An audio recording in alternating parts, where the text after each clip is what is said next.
Abooluganda mukola kya bbeeyi nnyo okwekumira ku mukutu gwa Sofira. Tubeebaza abo abasharinze be bagabana bye twogera wano, abasubscribinze be batwegattako, abalayikinze be baagadde bye tukola, anti olulimi lukula. Ebigambo kitugenze nga tubigandawaza. Bane mwebale mukola kya bbeeyi nnyo. Ku mulundi guli twaleka gasempappe gasimbye ku Nambi. Nambi yeekwese mu mukutu, omukutu mulimu sigga. Nambi abatannakuba nduulu ate erimu kugabuggala ligenda okwekebera nga sigga lyambuse mu mpale likuba enduulu gadduma gadduka. Nambi akukunuka mu mukutu, kyokka yakukunukayo ali mu kwewerera eyali kabiitewe Tebeesigwa ng'amugamba nti okumbonyaabonya oti ojja kyeddiramu. Kati nsaba twongerezaawo. Nambi yali ali mu katuubagira ako nga n'ewaabwe bali mu kasattiro. Ekiro ekyo kyennyini omuwala mwe yatolokera nnyina yasula akukunadde ng'emmeeme ye emunenya olw'okukambuwalira ennyo muwala we. Yakizuula nga ye yekka eyali asobola okuzzaamu Nambi essuubi, anti tewaali kisinga mukwano gwa maama. Nambi ye mwana omuwala yekka gwe yalina. Osanga okwagala kwe yali amwagalamu kwe kwamuleetera akasunguyira. Bw'atyo yasalawo akeere muwala we Buwimbi basalire wamu amagezi ate amuzzeemu essuubi. Yali tannayagala kutegeeza bba anti kyali kimugudde mu kutu nti nze yali akukuta ne Nambi. Nga bw'agamba bba nti omwolo ye yali atisse muwala we eryamugema. Byandireese kalusambulira. Nga nnyini bulamu abukeesezza, nnyina wa Nambi yagenda mu kisenge Nambi mwe yali asula ate era amugolokose batandike okuwuutanya ensonga ze. Bw'amuyita nga tawuuna yaggulawo akadirisa. Ekyamujja enviiri ku mutwe kwe kulaba nga mu kisenge temwali yadde akawero anti mwana muwala yali yasibye bbuli akayitibwa akake. Omukadde yatema omulanga nti nfudde nnyabo, omwana wange Nambi onzise. Omulanga guno gwakanga bba era n'amubuuza mu ddoboozi ekkangufu nti obwange kiki ate olubadde? Ko mukyala nti omwana Nambi simulaba ate n'ebibye byonna akunse nabyo. Okugamba Kalisiti nti muwala waabuze kyamujja mu buliri ng'azindiddwa ensanafu. Bw'atuuka mu ddiiro we yalabira nga teyeebunyizza mu nnyambala, bw'atyo yadduka n'addayo mu kisenge ne yeesuulako ekikanzu. Bw'akomawo mu ddiiro yayita batabani be bonna n'ababuuza akana n'akataano ku bifa ku kubula kwa mwannyinaabwe. Kyokka nga basajja battu buli omu atuzza liiso ng'erwaza ginne waayo. Nnyabwe ye yali yeefubitise dda mu kisenge nga gamuyitamu nga bw'awoza singa saakukambuwalira nnyo nesse maama neesaza amabeere. Kalisiti bw'awulira ebigambo ebyo nga biva mu nnyina wa Nambi, batabani be be yali akalanga n'abavaako n'amuyita mangu mu ddiiro n'abimutuuzaamu. Nga bw'afeesa maama Nambi yabiyitiramu bba. Bwe yabimalaayo bba yamupa ky'oluyinva mu mba olwamuyisa nnyina emagombe nga bw'amukaayuukira nti mpale muguwa yeedibonkolera atya ku muwala wange n'otambuulira, siba mangu ebibyo nviire. Mukazi wattu yeewozaako nti mwami nange nabitegedde. Yamukwata nabyo nti mwami zamuli, mpa omwana wange, bwe kitaba ekyo genda ewammwe. Ate n'ako akalenzi simanyi ka Tebeesigwa keekuulidde embazzi ku kugulu. Waali teyabandaala, uli yasaasaanyedde ekyalo abiyitiremu basajja banne bamuwe ku magezi. Abaasinga baamusaba asookako obusungu nti kubanga si kirungi era si kyamagezi kusalawo ekintu mu busungu. Abaamugamba bino baatengejjera bwante, anti mu kaseera ako newandibadde yali yeebuuza amagezi naye mu mazima obusungu bwe yalina nga bumuzibya amatu. sinakuba nno ye yali yeemanyi ssente. Yasalawo gaakunzita. Omusajja ono bwe yatunulatunula n'alaba nga mu bavubuka b'oku kyalo kyaffe tekwali ayinza kwevaamu kummiza musu, yapangisa agavubuka okuva ku kyalo ekyali kiyitibwa ky'abatemu bajje banzije mu budde. Muganda wange ovanga ku kigambo anti bwe kifuuyibwako empewo Kisirinya aba ayitaayita n'agawulira nti entamu eyange yali kumpi okuvuunikibwa. Bw'atyo yadduka nga mpewo n'ajja aganfuuwa nti waaliwo oluku olwali luvumbeera naye yali talutegedde bulungi. Kye yali yeekakasa kyali nti nali bwakulusuula mu kaba era eyagamuwa yamugamba nti Nambi yali yadduse ku kyalo. Twateesa tutegeeze ku ssebo naye ate ne tutya nti lwali luyinza okuba olugambo. Jjukira nti ebya Nambi nange taata yali tabiwulirangako, ng'okumutegeeza bino kyandireeta akabasa. Abaagereesa nti tobukuta kibe baali bagezi, n'olw'ensonga eyo twasalawo tugira tubimma amazzi. Akawungeezi k'olunaku olwo taata yakomawo nga yeetisse omulangira Ssegaamwenge, era bwe yamala okulya ebiwayi bya muwogo nga bw'awuutirako ne buukatunkuma omwali doodo ne ssunsa, yawalampa komerera ye gye yali yatuuma Kiwamirembe, ennyindo ne ziyira. Nange nagenda newejjeekeko naye otulo twambula kubanga taata ne bwe yabanga takongozze mulangira nga bw'afuluuta oyinza okulowooza nti Katonda yageza ku ye n'atonda abafuluusa abalala. Ku luno yafuluuta n'amalabe ku nju ne gakankana. Ng'ogyeko omufuluusi amameme gaali gankubagana olw'ebintu by'okubula kwa Nambi okugattako oluvuuvuumo ku luku Ekisirinya lwe yali abase. Gwe wamma nga ne bw'oba walwala mmongoota toyinza kukomba ku mpeke emu eti ey'otulo. Kale bwe nagenda mu buliri otulo si kye kimu ku bintu bye nnafunayo okuggyako okwetakula olw'enkukunyi ezaasalawo okwegatta ku balabe bange zinnumemu ak'ensusso ku lunaku olwo. Amatu gange gaasula bweru era ng'obukoola bw'omuti ogw'ekkookoowo ogwali mu luggya lwaffe bugwambuwulira. Nga mu kinywambogo otulo tuba tugezaako okunziba, omukonkonyi yampawamula mu kye nandiyise otulo. Nategereza era ngenda okuwulira ng'enswagira eziri ebweru si za muntu omu.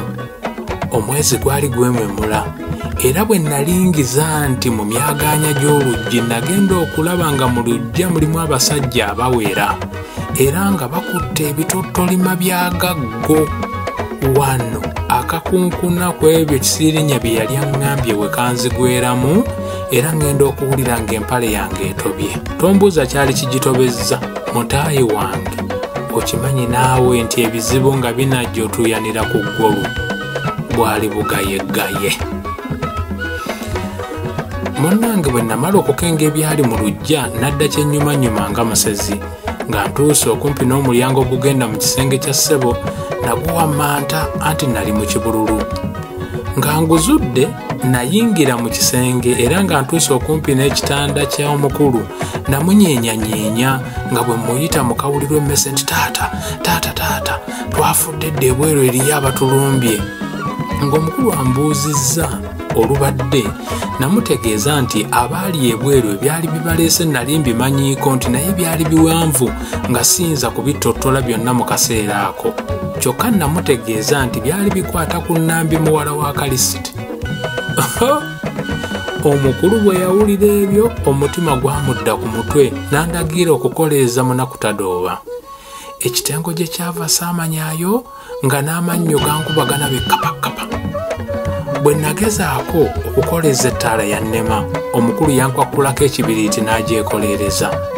Abaali ebweru bwe baalaba ekitangaala mu nju ne basembera. Taata yatandika okwekolozakoloza yeeteekemu olusajjasajja nnyini kyokka nga naye musajja wa beene agigumira. Yakwata Tadooba n'agitwala mu ddiiro aggulirewo abaali bakonkona okubula okukuula oluggi ku ppata. Baffe bonzijja temunsasambulira oluggi. Ebyo bye bigambo kitange bye yayogera nga abandulawo oluggi lw'emiryango.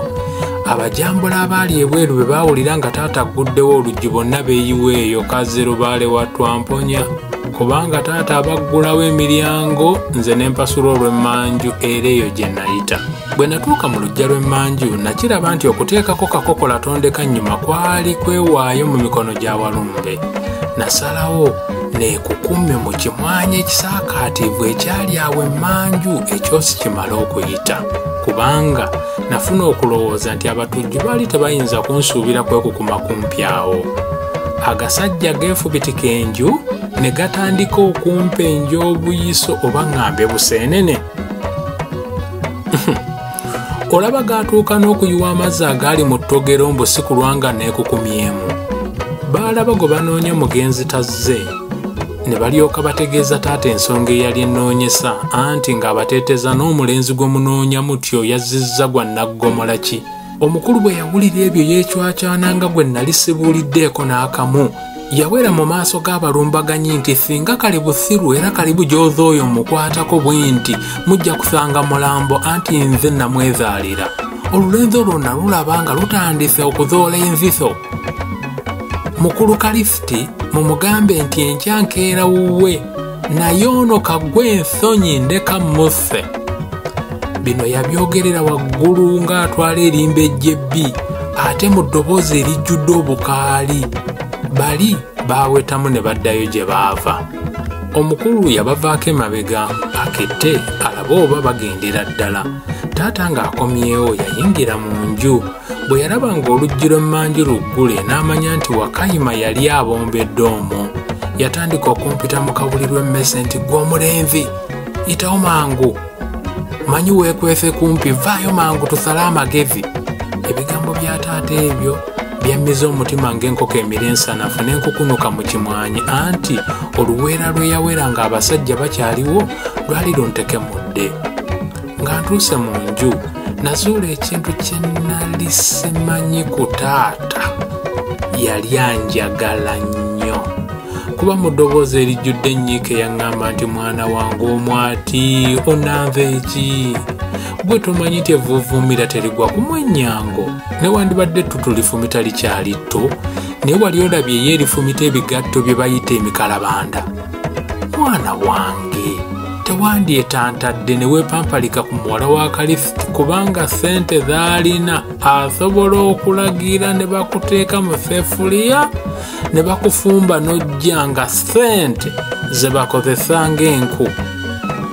Owa ssente yeepankirwako singa saali mu kutya kungi ng'okwo nandisese olw'okunfumbisa ssente naye wano waali tewasekerwa. Omukulu yagenda mu maaso n'aŋŋamba nti tuli bankuseere naawe okimanyi n'olwekyo tewandyepankidde ku byotosobole anti n'enkoko ebojja kyenaamira. Omutunzi ayinza atya okusala ekizibawo ekisinga olugoye lw'ayina? Naye kale ekyazze mabeere singa namanya takyayamba anti kasiru yasooka. Sibamu ebyanguwa ove kuno mwana wange kubanga sijja kusobola kutunula mu ntaanaayo. Engeri gye tutalina baŋŋanda tambula ng'odda ku kibuga onooyiyiza eyo anti obwana bw'enkoko bukulira mu ssanja lugaba n'akuuma. Yateranga okwambala empale ennyimpi mu mutega nsowera era omwo mwe yakwata n'aggyayo akavangata ka ssente ze nnali simusuubira kuba nazo n'akampa nga bw'aŋŋamba nti nze kansigalirewo kasita mu lusuku amatooke mwegali sijja kufa njala. Namutunula mu maaso agali gajjudde ekisa nga ŋŋamba nti obusente obwo genda otandikireko anti waggumbulizi kyaba nakyo. Bw'otuuka eyo kola nnyo ofune ssente anti ssente weekuba egonzaawo. Ndowooza nga n'omuwala yaddukiddeeyo ku kibuga temugeza ne muddiŋŋana. Newandibadde bagamba nti omwoyo mulondo mwana wange eyali alumiddwa ku musota. Bino yabyogera nkola ebiri nga walukuku anti adduka yeeyagula naye nze nali nsiba ebyange ng'eno bwenfukumula amaziga. Bwe namaliriza okukuŋŋaanya obwange taata yangwa mu kifuba omulundi ogusooka kasooka mbaawo nga bw'agamba nti emikisa gy'abajjajjaabo gikukulembere, kale nkulemberamu tugende. Obudde bwali butandise okunyiimuulamu era twatambula kasiribaggo si kulwanga butukyako ne tugolekanya ne Kalisiti n'abatujjube. Taata bwe yamperekerako akabanga akawerako n'ansiibula mu kunyolwa okungi kubanga newandibadde ebiseera ebisinga yankambuwaliranga, naye ku olwo nali mmaze okukizuula nti nali kya muwendo nnyo gy'ali. Bwe ntyo ne neesolosa mu kibira kiri mwe twayita ne taata tulyoke tusenge ku kyalo Mwavu. Ku mulundi guno nali nkyaŋŋanga bwomu bwa ppeke era ddala bwa nnamunigina. Ekyasinga okunnuma kwe kulaba nti nava ku kyalo nga sisiibudde kisiriinyo ow'omukago, n'ekyokubiri kyali nti Nambi yali tampadde kadde kumunnyonnyola.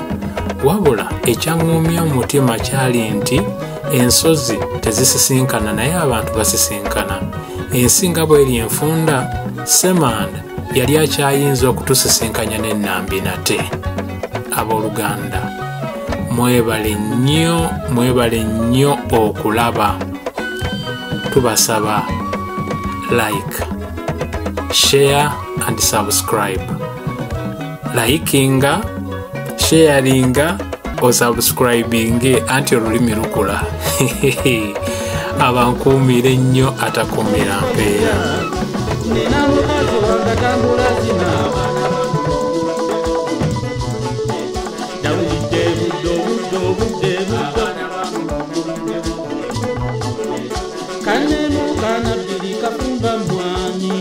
Kata konkome malanga kana kwalo fungo kya